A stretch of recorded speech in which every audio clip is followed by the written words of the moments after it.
Hi. ഇന്ന് നമ്മൾ സംസാരിക്കുന്നത് ലിസണിങ് എന്ന് പറയുന്ന ഒരു കാര്യത്തെക്കുറിച്ചാണ്.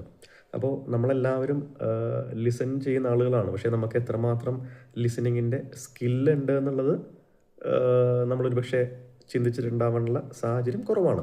കാരണം ഒരു പ്രൊഫഷണൽ ആയിട്ടുള്ള ഒരു കൗൺസിലിംഗ് മേഖലയിൽ വർക്ക് ചെയ്യുന്ന ആളുകളാണെങ്കിൽ തീർച്ചയായിട്ടും അവർക്ക് ഈ സ്കില്ല് വളരെയധികം ഡെവലപ്പ് ചെയ്യേണ്ടതിൻ്റെ ആവശ്യമുണ്ട്.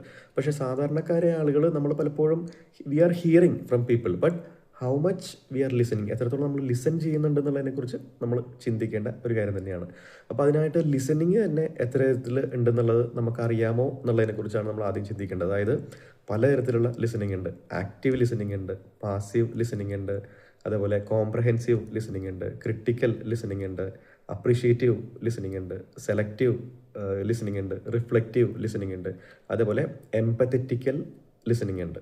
അതിൽ എംപത്തറ്റിക്കൽ ലിസണിങ്ങിനെയാണ് തെറാപ്യൂട്ടിക്കൽ ലിസണിങ് എന്ന് പറയുന്നത്. അതായത് ഒരു വ്യക്തി ലൈഫിൽ വളരെ പ്രശ്നങ്ങളാണ്, ബുദ്ധിമുട്ടാണ് എന്നൊക്കെ പറഞ്ഞ് നമ്മളെ സമീപിക്കുകയാണെങ്കിൽ നമ്മൾ ആ വ്യക്തിയോട് നമ്മുടെ ഒരു അപ്രോച്ച് വേണ്ടത് എംപത്തറ്റിക്കൽ ലിസണിങ് ആണ്. അതായത് തെറാപ്യൂട്ടിക്കൽ ലിസണിങ് എന്നാണ് അതിനെ പറയുന്നത്.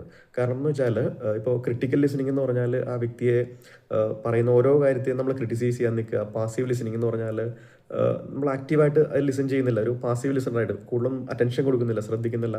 അപ്പോൾ അത്തരത്തിലുള്ള ഒരു ലിസണിങ് അല്ല ഒരിക്കലും നമ്മളൊരാൾ വളരെ ഡിസ്ട്രെസ്സിൽ കൂടി കടന്നു പോകുന്ന ഒരാളെ നമ്മുടെ അടുത്തേക്ക് സമീപിക്കുകയാണെങ്കിൽ നമ്മൾ ചെയ്യേണ്ടത്. കാരണം അങ്ങനെ തെറ്റായ തരത്തിലുള്ള ലിസണിങ് ആണ് നമ്മൾ ചെയ്യുന്നതെങ്കിൽ അത് ആ വ്യക്തിക്ക് ഹെൽപ്ഫുൾ ആവുന്നതിന് പകരം ആ വ്യക്തിയുടെ ഡിസ്ട്രെസ് ലെവല് കൂട്ടാനും സഹായത്തിന് പകരം അത് ഉപദ്രവമായി മാറാനും സാഹചര്യമുള്ളതാണ്. അപ്പോൾ ഈ എംപത്തറ്റിക്കൽ ലിസണിങ് എന്ന് പറഞ്ഞാൽ വളരെ സഹാനുഭൂതിയോടെ വളരെ അറ്റൻറ്റീവായിട്ട് കേൾക്കുക എന്നുള്ളതാണ്.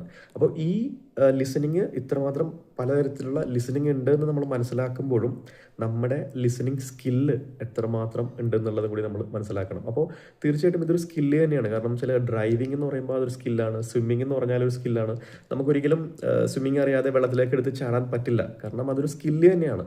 അപ്പോൾ അതേപോലെ തന്നെയാണ് ലിസണിങ് എന്ന് പറഞ്ഞാൽ. Listening is purely A skill.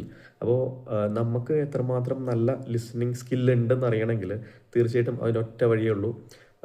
മറ്റുള്ളവർക്ക് നമ്മൾ ലിസണറായിട്ടിരിക്കുമ്പോൾ അവരോട് തന്നെ ചോദിക്കുക, ഓപ്പൺലി ചോദിക്കുക, ഫീഡ്ബാക്ക് ചോദിക്കുക. Am I a good listener, ഞാൻ നല്ലൊരു ലിസണർ ആണോ എന്നുള്ള ഫീഡ്ബാക്ക് ചോദിക്കുക എന്നുള്ളതാണ്. ഫീഡ്ബാക്ക് ചോദിക്കാത്ത ഒരു വ്യക്തിയാണെങ്കിൽ ഒരിക്കലും നമുക്ക് നല്ലൊരു ലിസണർ ആവാൻ സാധിക്കില്ല. നമ്മൾ എത്രമാത്രം നല്ലൊരു ലിസണറാണ്, ഇനി എത്രമാത്രം ഇമ്പ്രൂവ് ചെയ്യാനുണ്ടെന്നുള്ള ഫീഡ്ബാക്ക് ചോദിച്ചാൽ that will help us to improve.